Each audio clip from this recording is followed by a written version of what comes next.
Priya ji Dubai से। राधे राधे। राधे राधे महाराज जी। महाराज जी, जब से मैंने होश संभाला है, मन कर्म और वचन से किसी का भी बुरा नहीं चाहा है। महाराज जी, आध्यात्मिक कर्म अच्छे से करते हुए भी हमेशा नकारात्मक परिणाम मिलता है। जैसे कि मैं अपने कार्य क्षेत्र नहीं, आप गलत शब्द मत बोलिए। हमेशा किसी का एक जैसा नहीं रहता, तो हमेशा आपका नकारात्मक परिणाम कैसे आ सकता है? पापी से पापी पुरुष को भी सुख की विधान की वृत्ति होती है। आप देख लीजिए, पापी से पापी भी पुरुष का ऐसा नहीं है कि वो दुखी भोगे, उसके भी जीवन में आनंद आता है, सुख आता है, उल्लास का अवसर आता है। तो आप इतना तो मत कहिएगा कि पूरे जीवन का परिणाम ये है कि हम धर्म से चलते हैं, कोई पाप कर्म नहीं करते, पर नकारात्मक ही उत्तर आता है। ऐसा नहीं, सकारात्मक और नकारात्मक दोनों आते। दिन ही दिन किसी के जीवन में हो ऐसा नहीं, रात भी है, और रात ही रात किसी के जीवन में ऐसा नहीं। चूंकि ये प्रकृति का नियम है, इसलिए हम बिना किसी ननुनच के ये आपकी बात काटते हैं कि आप जो है नकारात्मक सोच ही आपके सामने या नकारात्मक परिणाम ही आपके साथ। ऐसा नहीं है, क्योंकि सृष्टि का एक क्रम है। कभी सुख, कभी दुख, कभी अनुकूलता, कभी प्रतिकूलता, कभी लाभ, कभी हानि, कभी मान, कभी अपमान। ये सबके जीवन में आता है, सबके जीवन में आता है। किसी का एक जैसा जीवन, भगवान जब अवतार लिए उनका नहीं चला तो मनुष्य का क्या चलेगा? समझ रहे हो ना?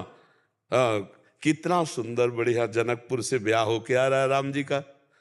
दशरथ जी आनंद मगन फूले, पूरी अयोध्या फूली। अब ये हुआ कि कल सुबह राज्याभिषेक कर दिया, सामय के 14 वर्ष का वनवास निश्चित हो जाता है नहीं? तो इसलिए भाई हम पहले इसलिए कि आप ऐसा कहेंगी तो सबको लगेगा कि क्या यार परिणाम है, वो धर्म से चल रही और परिणाम नकारात्मक आता है। ऐसा नहीं, ऐसा बिल्कुल नहीं है। जो हमारे पूर्व जन्म में कुछ शुभ और कुछ अशुभ, उससे निकाल कर ये शरीर बना है। अब कुछ शुभ आएगा, कुछ अशुभ आएगा। क्या आपके जीवन में शुभ नहीं आया? आप ऐसा नहीं कह सकते कि नहीं आया। शुभ आता है तो अशुभ भी आता है। हमको धैर्यपूर्वक अशुभ से लड़ना है। सुख में तो किसी को लड़ना पड़ता नहीं है ना, वो तो आनंद भोग करता है। लेकिन अशुभ में लड़ना है, हारना नहीं है। उस समय लड़ना यही कि राधा राधा राधा, और बुद्धि के द्वारा अपने को बचाना है। हम कहीं डूब न जाएं, उस दुख में, उस विपत्ति में न डूब जाएं। देखो, इसका नाम मृत्युलोक है। कभी ऐसा हो सकता है आपके प्रियजन मर जाएं, मृत्युलोक है ना, प्रियजन बिछुड़ जाएं। कभी ऐसा होता है प्रियजन मिल जाएं। तो हमको बहुत संभल के चलना है इस मृत्युलोक में, कि हमारे प्रियजनों का वियोग हो सकता है, मरण हो सकता है। इसका नाम मृत्युलोक। हमारी प्रिय वस्तुएं हमसे छिन सकती हैं, ये मृत्यु लोक है। यहाँ पता नहीं कब कहाँ कैसा। इसीलिए हम कहते हैं नाम जप करो, राधा राधा राधा राधा, और हे प्रभु बचाओ। बड़ा भयावह संसार है, बड़ा अब वो चैन से सोने की जंजीर पहने जा रही है, और दुष्ट आया पकड़ के ऐसे मुंह भरा, वो गिर गए। 40,000, 50,000, 1 लाख की जंजीर होगी, और उसका जीवन नष्ट, हाथ टूट जाए, पैर टूट। वो मोटरसाइकिल में बैठे ना, ऐसे लोग खींच लेते। अब कितनी घटनाएं ऐसी हैं जो व्यर्थ की, मतलब जीवन लीला को नाश करने। अब वो आराम से मस्ती से जा रहा किनारे किनारे, उसका ड्राइवर का पता नहीं क्या हुआ, गाड़ी चल गई पीछे ऐसे। ये बड़ा दुखालय संसार है, भगवान ने लिख दिया है, और ये नाशवान है। दुखालयम अशाश्वतम। इसलिए नाम जप करो, दुख से लड़ना सीखो, सुख में भूलो मत। ऐसे अपनी जीवन यात्रा को काटो। जो कर्म हमने किए हैं वही हमारे परिणाम में आएंगे, पक्का समझो, उसके अलावा नहीं आ सकता। अब हम मनुष्य जन्म पाए हैं तो नया एक ऐसा कर्म करें कि सब कर्मों को दबा दे, वो है भजन। भजन एक ऐसा महान कर्म है जो तुम्हारे पाप और पुण्य दोनों को नष्ट कर देगा, और तभी भगवत प्राप्ति होती, भगवत प्राप्ति करा देगा। तो अब जैसे आप कहें कि आपके दोनों किडनी ठीक है ना? हाँ। हम बचपन से किसी जीव को मारा हो ऐसा याद नहीं, और भजन के सिवा कुछ काम नहीं, और दोनों किडनी फेल है। विचार करो आप। अगर दावा पेश करें तो करने का अधिकार रख सकते हैं, लेकिन हमको ज्ञान है इस बात का, इसलिए दावा नहीं पेश करना है। हमारे कर्म का फल हमको प्राप्त हुआ, लेकिन हमारे प्रभु का प्रसाद, स्वस्थ किडनी वाला इतना कार्य नहीं कर सकता जितना फेल किडनी से कार्य करवा रहे प्रभु, नहीं करवा रहे। ये भगवान की कृपा है, और ये हमारा कर्म है। कल तो गुरु भगवान 1-1.5 लाख लोग थे, हाँ, आज उससे ज्यादा था। गिनते मेरे जबान थक गई। तो हम ये बताना चाहते हैं कि हमारे कर्म हमको गिराना चाहेंगे पूर्व के, लेकिन यदि हमारा भजन है, भगवान का आश्रय है, तो हमको ये कर्म रौंद नहीं पाएंगे। ये बात है। देखो, मनुष्य जब भगवान से विमुख होता है तो पापी कर्म बनता है। कौन ऐसा गृहस्थ है जिसने भ्रूण हत्या न कराई हो, गर्भ हत्या न कराई? कोई बिरले गृहस्थ होगा। आप विचार करो, और उसका कितना बुरा दंड है, और ये तो पता नहीं है। कोई बिरला ऐसा होगा जो बच्चा नष्ट न करवा, तो बिरले ऐसे हमें तो बिरला में भी ढूंढना मुश्किल पड़ जाएगा। नहीं तो कई तरह से जीव का नाश होता, कई तरह से नाश किया जाता ना। अब आप कहते हैं हमने कौन सा पाप किया? बहुत सूक्ष्म विषय हम बता रहे हैं। जिस सामग्री से गर्भ में पहुंच जाए तो संतान होगा कि नहीं होगा? उसी सामग्री को व्यर्थ में नष्ट करते हो। क्या उसमें जीवाणु नहीं था? क्या उसमें जीवात्मा नहीं? क्या उसमें वो संतान नहीं है? उसको अगर गर्भाशय मिल जाए तो आकार धारण कर लेना, वो भी पाप है। उसको ऐसे नष्ट करना पाप है। कौन मानता है? किस तरह से व्यवहार हो रहा है आप जब सूक्ष्मता में देखना। तो हमारे भागवतिक कानून में तो सब है ना। और जब दंड मिलता है तो बोले मैंने कौन सा पाप किया? अरे गणना करो पापों की, तो जैसे तुम कह रहे हो गिनते गिनते जबान थक गई, ऐसे पापों की गणना करते करते जवान। फिर भी भगवान हम पर कितनी कृपा की है कि हमें स्वस्थ रखे, हमें वायु मिल रही, आकाश पृथ्वी जल सब, सूर्य चंद्र सब मिल रहे हैं। अब भी चांद से नाम जप करके अपना पूरा रजिस्टर खाली कर दो, पूरे रजिस्टर को डिलीट करवा दो, वो नाम भजन से होगा। इसलिए चिंता मत करो, आप बहुत सुखी हो। ऐसे ऐसे दुखी लोग हैं जिनके न हाथ हैं न पैर हैं, न भोजन की व्यवस्था है, फुटपाथ में मक्खियां भिनभिना रही, भगवान उन पर भी कृपा करते हैं। आप पर तो कृपा है ही। निगेटिव सोच को बदल दो, पॉजिटिव सोच कर लो।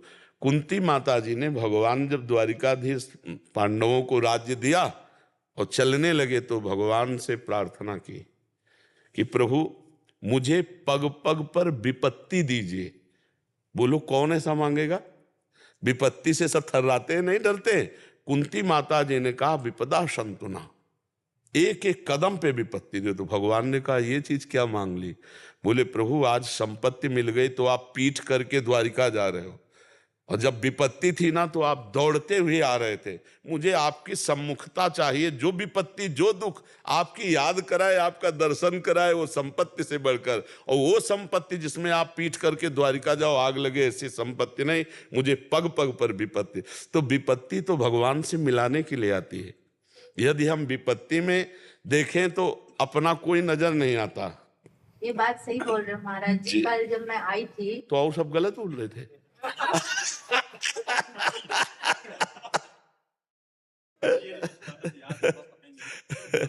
सुरेश कुमार जी, रोहतक हरियाणा से। राधे राधे गुरुदेव, आपके चरणों में कोटि कोटि प्रणाम। गुरुदेव भगवान, आत्मा का क्या स्वरूप है?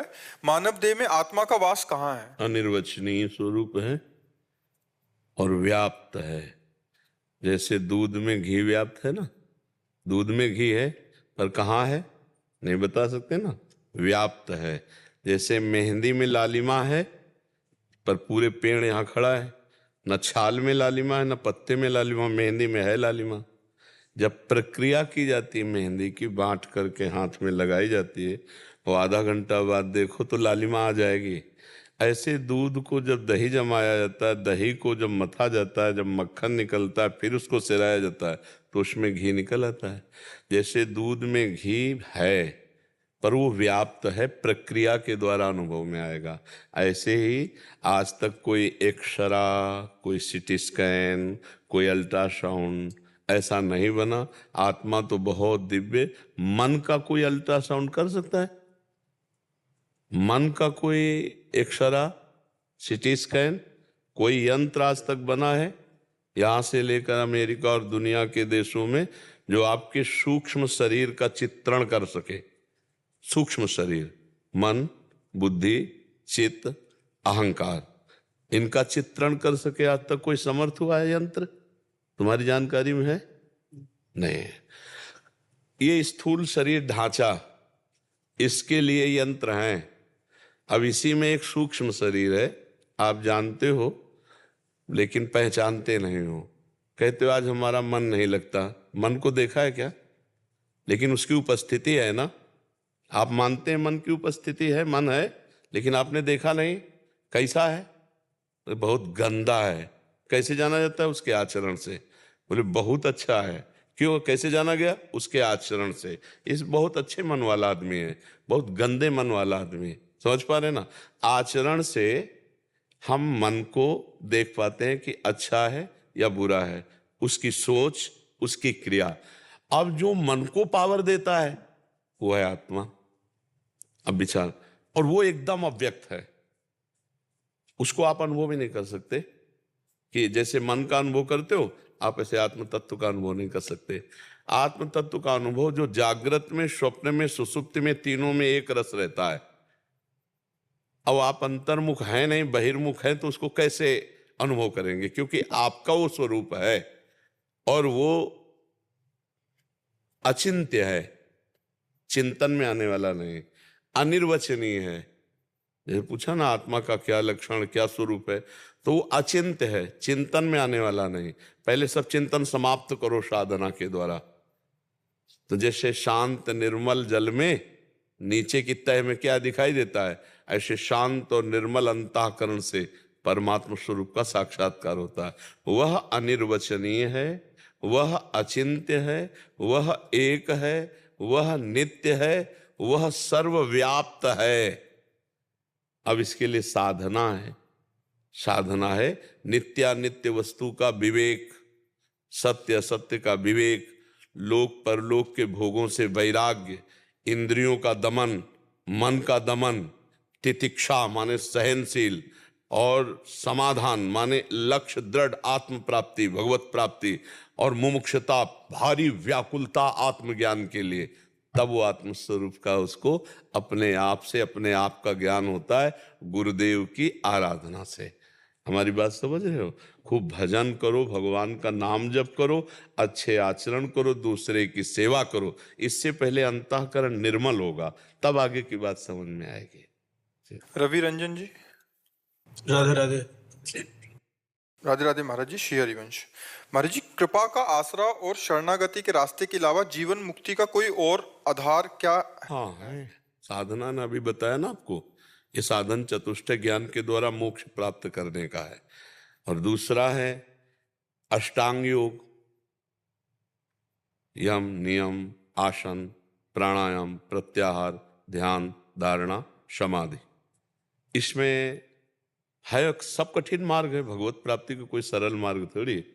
अब इसमें यम नियम आसन प्राणायाम ये सब ब्रह्मचारी के द्वारा ही हो सकता है। जो ब्रह्मचारी नहीं है वो परेशान हो जाएगा, इसमें सफल नहीं हो पाएगा। समझ पा रहे? क्योंकि पद्मासन सिद्धासनों में बैठना, प्राणायाम का संयमन करना, इसमें यम में ब्रह्मचर्य आता है, पहले ब्रह्मचर्य। तो आज तो इसकी बहुत धज्जियां उड़ रही हैं।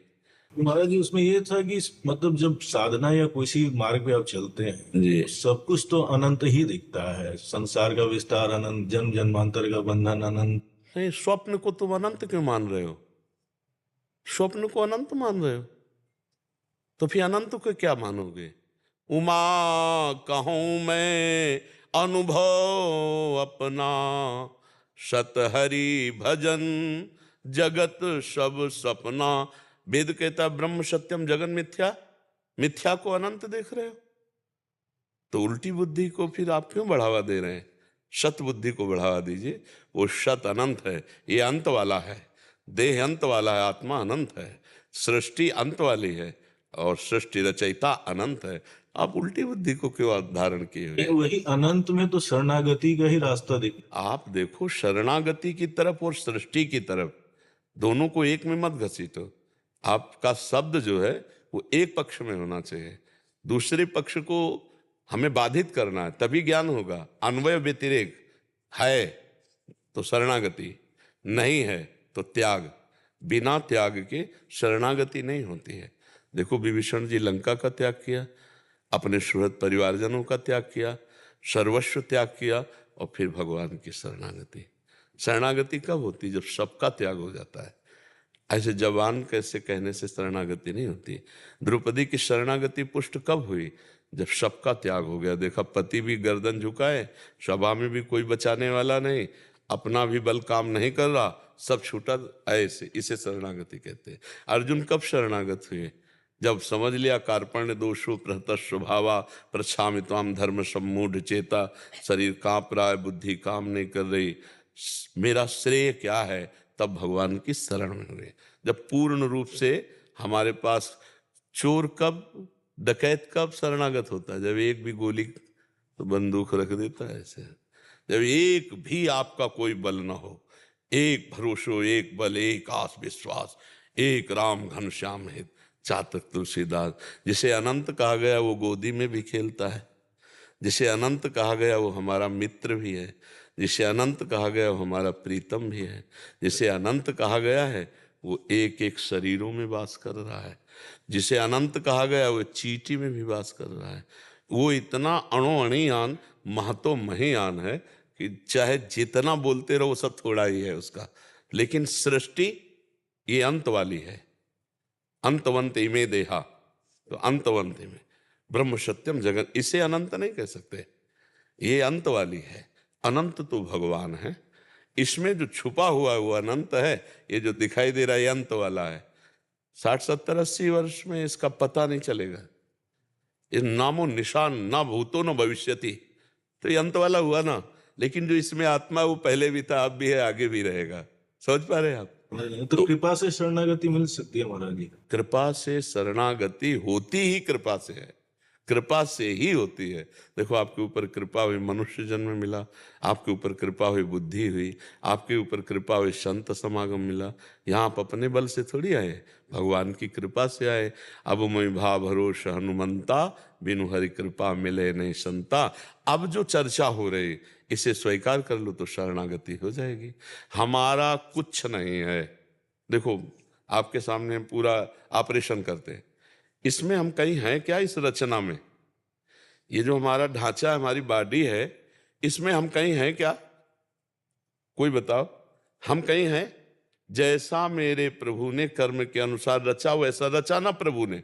हमारे अनुसार बनता तो शायद कुछ और बनता, लेकिन प्रभु के अनुसार बना है। ठीक है, अंदर जो हमारा मन बुद्धि चित्त अहंकार है, हम हैं क्या उसमें कहीं रचना में? हमारा जो स्वभाव बना है, हम हैं क्या कहीं उस रचना में? और जो हम हैं, स्वयं हम हैं, इन तीनों से अलग, उसमें हम कहीं हैं क्या? वो भगवान का अंश है। टोटल मिला के देखो तो आप कुछ नहीं हो, केवल भगवान का सारा खेल है। यही बात जब समझ में आ जाती है तब शरणागति हो जाती है। लेकिन अहंकार विमूढ़ात्मा करता हमिति मन्यते, अब मैंने ये किया, मैं ये करूंगा, मैंने देखा, मैं देखूंगा, मैंने भोगा, मैं भोगूंगा, यही उसके जन्म मृत्यु का कारण है। जब शुद्ध ज्ञान हो जाता है तब ये दिखाई देता मैं तो कुछ है ही नहीं, मैं तो कुछ है ही नहीं, इसमें मैं क्या है? और वैसे भी देख लो, यंत्रारूढ़ानि मम माया, जो चाहती माया वो बड़े बड़ों से करवा लेती। ज्ञान बघारना अलग बात है, ज्ञान की बातचीत करना, लेकिन ज्ञान का प्रयोग होना ये बहुत कठिन बात है। वही जानता जो साधना में है, जो साधन में नहीं वो क्या जाने इन बातों को। अब भाई हमारा मन आया समोसा चटनी खा लिया, लेकिन उससे पूछो जिसने अपनी जबान पर लगाम लगाई है और फिर मन कह रहा समोसा चटनी, और फिर वो उसे सूखी रोटी दे रहा है, फिर वो जो मन जला रहा है उसको अधीनता कहते हैं। उसे सह गया, मन को अधीन कर ले। बहुत कठिन है मन को अधीन करना, इसीलिए भगवान की कृपा से हम सहज में पार हो जाते हैं। भगवान शंकराचार्य जी से शिष्यों ने पूछा, अपार संसार समुद्र मध्य मज्जतो में शरणम किमस्ति। इस अपार संसार समुद्र में मैं डूब रहा हूं, इसमें मैं किसकी शरण जाऊं? तब उन्होंने कहा, गुरु कृपालु कृपया व्यदेत विश्वेश्वर पादाम्बुज दीर्घ नौका। भगवान के चरणारविंद रूपी दीर्घ जहाज का सहारा ले लो तो इस संसार समुद्र से पार हो जाओगे। मन वचन कर्म से हम भगवान के थे, हैं, रहेंगे, बस भूल गए, हम भगवान को भूल गए। पूरी गीता सुनने के बाद अर्जुन को क्या मिला? स्मृति, नष्टो मोहा स्मृति लब्धा तत्प्रसादान में अच्युता।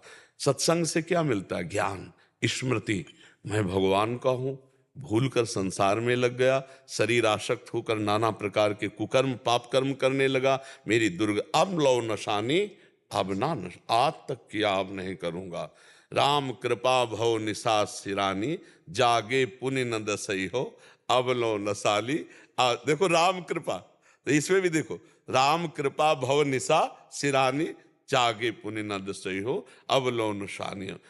तो इसमें हम जगे क्या हैं, बात समझना है। तो पद में कह रहे हैं, पायो नाम चारु चिंतामणि, उर करते न खसई हो, अब लो नसानी अब ना। हमने भगवान का नाम रूपी चिंतामणि पा लिया, अब हृदय रूपी हाथ से इसे गिरने नहीं देंगे, अर्थात हर समय जपेंगे, बस इसी से पार हो जाओगे। भगवान का नाम जप यदि निरंतर तो पार हो गए। अब इसमें हमारा प्रयास और भगवान की कृपा दोनों सहयोग है। अगर आप सुन लिए और कुछ आचरण में ना उतारो तो कृपा की अवहेलना हो गई, और सुन लिया और स्वीकार कर लिया तो इसमें आपका प्रयास और भगवान की कृपा सफलता प्राप्त होनी शुरू हो जाएगी। तो हमें शरणागति भगवान की कृपा से मिलती है, पर हमारा प्रयास पूरा होना चाहिए, ये बात है। हमारा अगर कायरता रही तो फिर नहीं। जैसे कृपा का मतलब है हलवा आपके सामने आ गया, पर खाना तो आपको पड़ेगा ना, तो खाने वाली प्रक्रिया आपको कृपा करनी पड़ेगी अपने ऊपर। नहीं, अब जैसे भगवान ने शास्त्र संत समुदाय से सब आपको ज्ञान दिया, तो स्वीकार करके चलना तो आपको पड़ेगा। तो अपनी कृपा सबसे जोर की होती है, सब कृपा से जोर की कृपा अपनी कृपा होती है। हमारे ऊपर भगवान की कृपा है, संत कृपा है, सबकी कृपा है, अपनी कृपा हमारे ऊपर नहीं है, तो फिर हमारा पतन होगा निश्चित। और अपनी कृपा है कि जो सुना चल दिया, तो फिर भगवान की कृपा घेर लेगी, आपको चारों तरफ से घेर लेगी जी। सुब्रत घाटी जी, राधे राधे। राधा वल्लभ श्री हरिवंश महाराज जी। महाराज जी, हमने आपका एक वाक्य पढ़ा था, भगवत प्राप्ति दुर्लभ नहीं दुर्लभ है भगवत प्राप्त महापुरुषों का मिलना। महाराज जी, हमें तो आप जैसे महापुरुष मिल गए। महत संगस्त दुर्लभ हो, पर एक शब्द है आगे अगम्यो, फिर एक शब्द है आगे अमोघस्य, देवर्षि नारद जी ने लिखा है। महत संगस्त दुर्लभ हो, पहली बात तो भगवान के मार्ग में सच्चाई से चलने वाले मुश्किल मिलते हैं, फिर चल के पहुंचने वाले मुश्किल मिलते हैं। जो पहुंचे हुए भगवान में चित्त जोड़े हुए हैं, वासुदेवा सर्वमित सा महात्मा सुदुर्लभा, भगवान अपने श्रीमुख से कहते हैं कि भगवत प्राप्त महात्मा मिलना दुर्लभ है। महत संगस्त दुर्लभ हो, अगम्यो, उनका निर्वाह कर पाना बड़ा कठिन है, क्योंकि उनकी आज्ञा पर चलना बहुत कठिन है। कठिन इसलिए कि हमारा मन संसार के भोगों में लगा है, और उनकी आज्ञा होगी हटाने की, अब वो पालन करना बड़ा कठिन है। अच्छा, अगर हटा भी लो तो अहंकार आ जाएगा। अब इसको हटाए महापुरुष, तब वो प्रतिकूल लीला करते हैं, प्रतिकूल लीला करते हैं अहंकार नष्ट करने के लिए। बेमतलब बिना किसी अपराध के दंड विधान कर देना, तुम ऐसे हो, बढ़ो नीच हो, पाखंडी हो, तुम दुष्ट हो, बस जी हाँ जी, चलो आप ऐसा करो जी। अब वो देख रहे हैं कि बिल्कुल अब अहंकार नष्ट होता चला जा रहा है, तो अमोघस्य, फिर उनका जो कृपा प्रसाद उदय होता है, वो निश्चित भगवत प्राप्त करा देता है, निश्चित। पर बीच में एक शब्द है अगम्यो, इस पर ध्यान देना चाहिए। अब जैसे संत आज्ञा हुई कि आप ऐसे से ऐसे चलिए, 4 दिन चले फिर फिसल गए, तो आप महापुरुष के द्वारा दिए हुए उस अमृतमय जीवन धन नाम उपदेश का लाभ नहीं ले पाए। नियम पूर्वक पकड़ ले और दीर्घ काल तक चले तो परिणाम उसके सामने दिखाई देगा।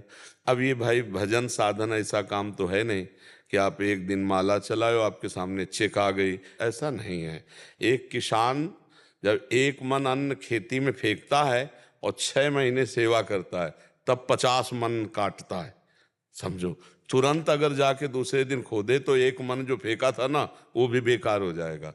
ऐसे ही हम जब लंबे समय तक धर्म से चलते हैं, भजन करते हैं, तब हमें जाकर महापुरुषों की कृपा समझ में आती है। अब जैसे हम अपने जीवन को पीछे का बताएं तो आपको लगेगा कि यार ऐसा जीवन, मतलब कई कई दिन भोजन नहीं मिला। अब जैसे गंगा किनारे खेत करने वाले हैं ना, बारी वाले, तो वो 4-6 परेठा बेचारे लाते थे, तो देखा बाबा जी, तो ये बाबा जी 2 तुम ले लो, 4 हम लेंगे क्योंकि हम फावड़ा चलाते हैं। तो 2 ऐसे खाली पड़े, तो जब वो ऐसे पाक गंगा जल पीते थे ना, लगता था भगवान की कितनी कृपा है कि इस एकांत निर्जन में भी हमारे उदर पोषण की व्यवस्था करते हैं, भारी कष्ट सहते हुए। आज 1 मिनट में आप जो बोलो सो तैयार है। क्या है आप विचार करके देखो। इसीलिए धैर्यपूर्वक सतमार्ग में चलो, जब फल आएगा तब आप निहाल हो जाओगे। पर धैर्यपूर्वक लड़खड़ाओ मत, टूटो मत। सत्य मार्ग है, सत्य में चलो। इसी तरह के वीडियो देखने के लिए चैनल को लाइक एंड सब्सक्राइब करें।